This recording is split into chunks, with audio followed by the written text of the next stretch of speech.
हाय friends, myself Shakar Ahmad. आज मैं आपको साइंस से रिलेटेड कुछ बताना चाहता हूँ। थर्मोडायनेमिक्स फिजिक्स का एक बहुत इंपॉर्टेंट और बहुत इंटरेस्टिंग टॉपिक है थर्मोडायनेमिक्स। तो मैं आज आपको थर्मोडायनेमिक्स के बारे में अपने वर्ड्स में कुछ एक्सप्लेन करना चाहता हूँ। तो व्हाट इज थर्मोडायनेमिक्स।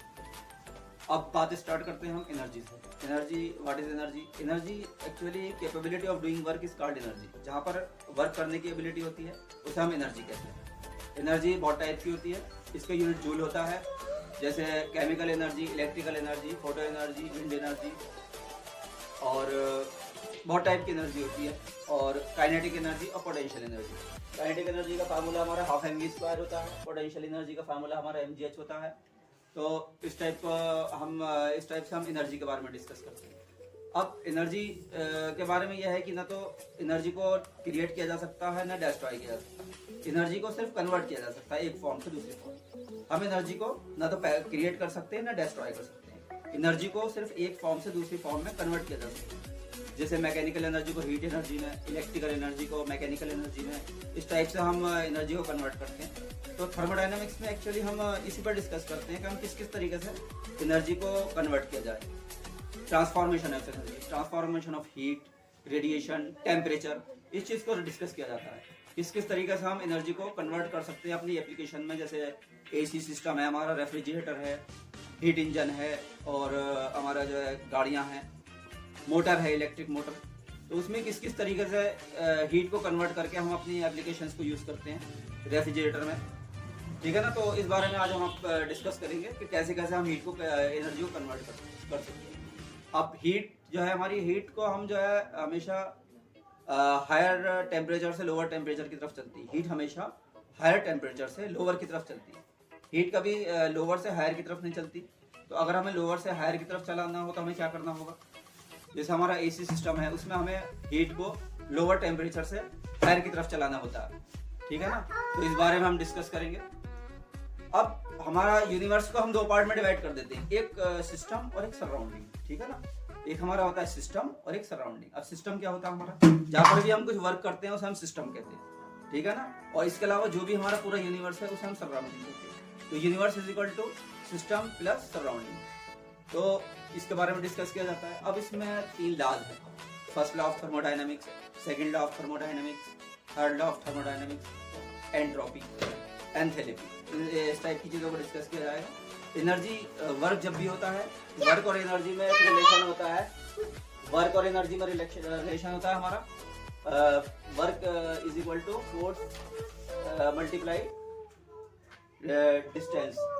तो वर्क जब भी होता है वहां पर हमें कुछ एनर्जी चाहिए होती है। वर्क और एनर्जी का गहरा रिलेशन होता है। ठीक है ना। अच्छा, अब होता क्या है हमारा कि सिस्टम क्या है। सिस्टम को भी हम कई तरीके से डिफाइन कर सकते हैं। सिस्टम जहाँ भी हमारा वर्क हो रहा है उसे हम सिस्टम कहते हैं। अच्छा, सिस्टम जो है हमारे 3 टाइप के होते हैं। ठीक है ना। एक जो होता है हमारा ओपन सिस्टम होता है, एक हमारा क्लोज सिस्टम होता है, एक आइसोलेटेड सिस्टम होता है। ओपन सिस्टम में हमारा जो है मैटर और एनर्जी जो दोनों रिलीज होते हैं। क्लोज सिस्टम में हमारी सिर्फ एनर्जी रिलीज होती है, मैटर रिलीज नहीं होता। और आइसोलेटेड सिस्टम में हमारा ना तो मैटर रिलीज होता है ना एनर्जी रिलीज होती है। तो इस तरीके से हम इन चीज़ों को एक्सप्लेन करते हैं। हमारा फर्स्ट लॉ ऑफ थर्मोडायनेमिक्स क्या है कि एनर्जी को ना तो हम क्रिएट कर सकते हैं ना डिस्ट्रॉय कर सकते हैं। एनर्जी को सिर्फ कन्वर्ट किया जा सकता है। ये हमारा फर्स्ट लॉ ऑफ थर्मोडायनेमिक्स है। ठीक है ना। इसके अलावा हमारा एंट्रोपी। एंट्रोपी क्या चीज़ है? हमारा जब भी कोई वर्क होता है तो वहाँ पर वर्क जो है हमारा, वो वहाँ पर एनर्जी चाहिए होती है। तो हमारे जो मॉलिक्यूल्स होते हैं वो तो कुछ मॉलिक्यूल तो हमारे यूनिवर्स में ऑर्डर में होते हैं, कुछ डिसऑर्डर में होते हैं। तो हमेशा हमें वर्क करने के लिए मॉलिक्यूल की जो मोशन है उसे ऑर्डर में रखना होता है। वर्क करने के लिए हमें जो मॉलिक्यूल्स की जो मोशन है उसे ऑर्डर में रखना होता है। तो अब जो है इसके अलावा जो हमारी एनर्जी होती है, जहाँ पर मॉलिक्यूल का डिसऑर्डर होता है, उसको जब हम मेजर करते हैं तो वहाँ पर हमें एंट्रोपी चाहिए होती है। एंट्रोपी जो है एक मेजरमेंट है डिसऑर्डर्ड एनर्जी को मेजर करने के लिए। डिसऑर्डर एनर्जी जो होती है वो होती है जहाँ पर वर्क नहीं किया जा सकता। वर्क करने के लिए हमें मॉलिक्यूल की मोशन को ऑर्डर में रखना होता है। तो डिसऑर्डर एनर्जी को मेजर करने के लिए हमें एंट्रोपी चाहिए होती है।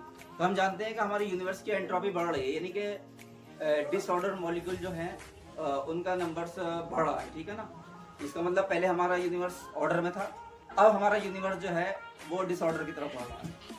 तो इसमें थर्मोडायनामिक्स में बहुत इंटरेस्टिंग चीज़ है कि इसमें हमेशा हम एक ही डायरेक्शन में चलते हैं। जैसे हमारा टाइम एक ही डायरेक्शन में चलता है, हमारा यूनिवर्स डिसऑर्डर से ऑर्डर की तरफ चल रहा है, ऑर्डर से डिसऑर्डर की तरफ चल रहा है। तो डिसऑर्डर से ऑर्डर की तरफ कुछ चीज़ों को चलाने में बहुत प्रॉब्लम क्रिएट होती है। मान लीजिए कोई गिलास है, गिलास ऊपर से नीचे गिरता है, तो पहले उसके जो मॉलिक्यूल थे वो ऑर्डर में थे। गिलास जब गिरा, गिर कर टूटा वो, तो उस वक्त मॉलिक्यूल डिसऑर्डर में।